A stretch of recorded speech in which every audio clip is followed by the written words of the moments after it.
Assalamualaikum warahmatullahi wabarakatuh. Perkenalkan, nama saya Nanda Nur Hafizah. Saya dari kelas MPID angkatan tahun 2021. Di video kali ini saya akan menjelaskan pengertian tentang demokrasi. Yang pertama, demokrasi secara etimologi berasal dari bahasa Yunani, yaitu demos yang artinya rakyat dan kreatin yang artinya kekuasaan.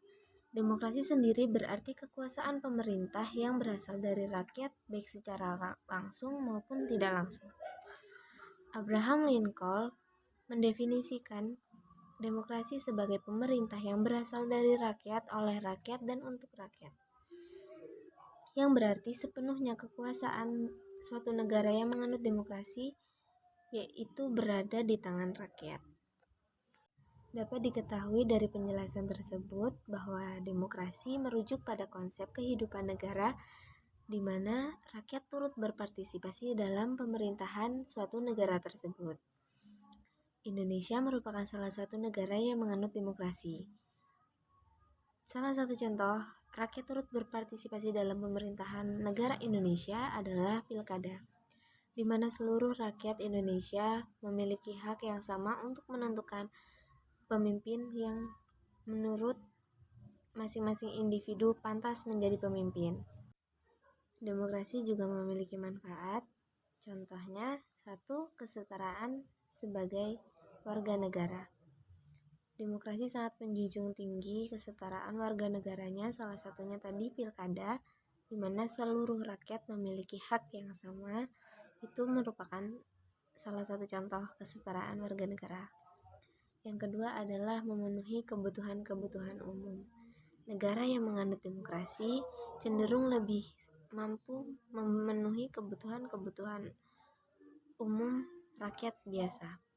Selanjutnya adalah pluralisme dan kompromi. Demokrasi tidak hanya mengasumsikan perbedaan pendapat, tetapi lebih mementingkan rakyat untuk menyampaikan pendapatnya.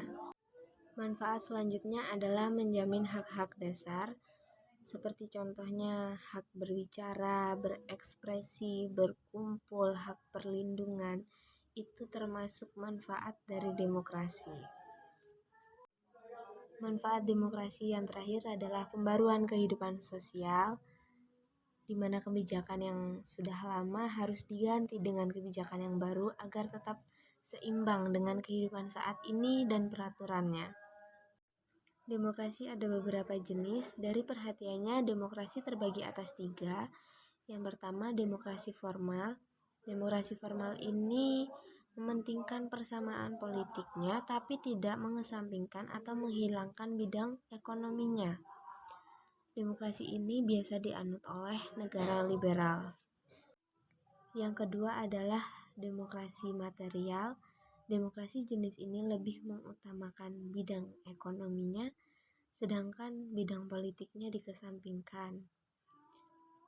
Nah, demokrasi jenis ini biasa dianut oleh negara-negara komunis.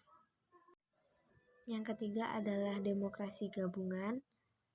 Demokrasi ini mengambil kebaikan dari demokrasi formal dan demokrasi material, sementara keburukannya dibuang. Nah, negara-negara yang biasa menganut demokrasi ini adalah negara non-blok. Sedangkan berdasarkan ideologi, demokrasi terbagi atas 2, yaitu demokrasi konstitusional atau demokrasi liberal dan demokrasi rakyat atau proletar. Demokrasi berdasarkan penyaluran kehendak rakyat dibagi atas 2 juga, yaitu demokrasi langsung dan tak langsung. Sekian penjelasan materi demokrasi dari saya, kurang dan lebihnya saya mohon maaf. Semoga penjelasan dari saya dapat membantu teman-teman semua. Saya ucapkan terima kasih dan wassalamualaikum warahmatullahi wabarakatuh.